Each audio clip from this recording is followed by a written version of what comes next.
Welcome to Conversations Live. For more than a decade, we've brought you the best in books, entertainment, celebrity interviews, and current events. When the movers and shakers of the world have something to say to you, they say it to us first. Now celebrating 17 years of broadcasting success, here's your host, Cyrus Webb. And welcome back, everyone, to Conversations Live. I'm your host, Cyrus Webb. Glad you all could join us once again. Well, all of us, I believe, have a little bit of an adventurer in us, and our next two guests have been able to take that and share it literally with the world, their own love of Africa and also the animals in it. We're excited to welcome renowned filmmakers and conservationists to our program, Dereck and Beverly Joubert. We're going to talk to them not only about their own journey, but also about their brand new book, The Ultimate Book of African Animals, your guide to animals that roar, raise, and totally rule. Thanks to the two of you for being on with us. Really appreciate it. Thank you very much. It's a pleasure. Oh, look, the pleasure's definitely all mine. I'm so excited about this. I want to start with you, Beverly, because one of the things that's in the book on page 36, your husband and you share the story about the leopard that changed our lives. I want to talk about what has it been like for you to share those moments now with the world through a book like this? Having the personal story truly allows you to have a commitment and passion, and that's really what that little leopard did for us.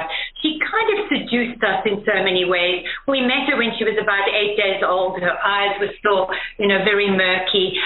She was with her mother in a den. But what we did is we made a commitment then that we would stay with her and watch her journey instead of only watching her mother's journey.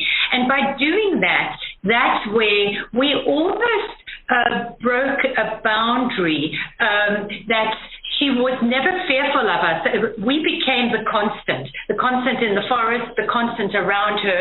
And even when her mother was away off hunting, we would be there. And so that allowed us to be seen as surrogate parents.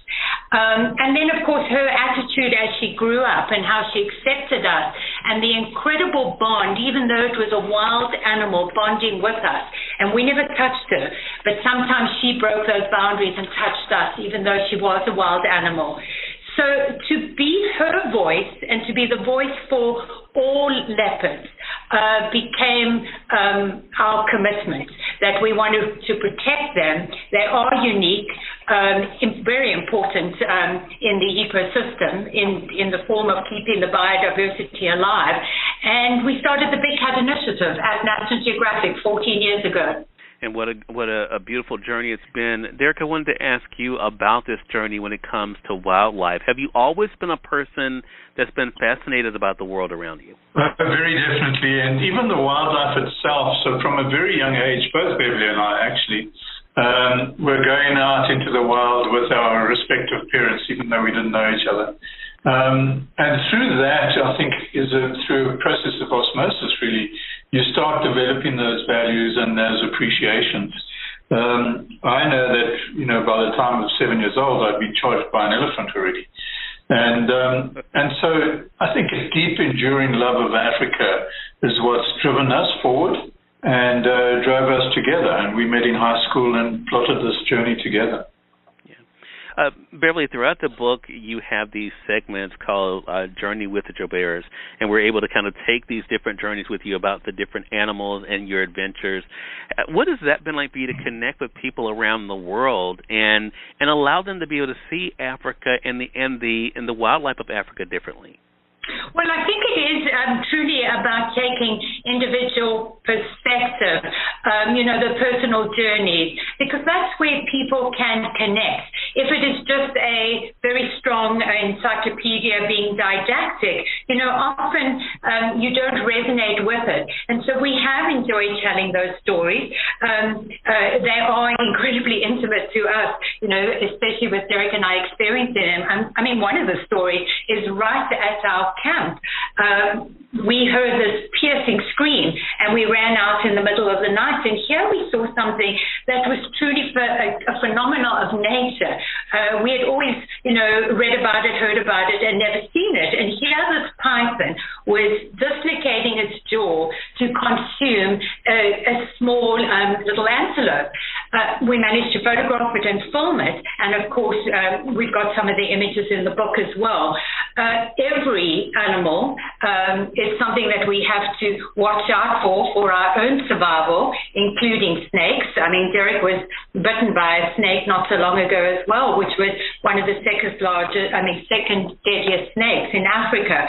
So our perspective is mainly embracing and understanding the necessity of each animal. And then, of course, we have to realize that if we don't have ultimate respect for them, they can be dangerous. Yeah. Dereck, last thing I want to ask you in the introduction, one of the things that you said that really struck me is that for us, what is fascinating about getting to know these animals is that in many ways they teach us who we are. What do you want readers of the ultimate book of African animals to take away from the importance of these animals and their connection to us? Well, I think that all too often we think of an us and them situation where they're the animals and then there's us. But actually, we're a lot more similar than we all give them credit for or think.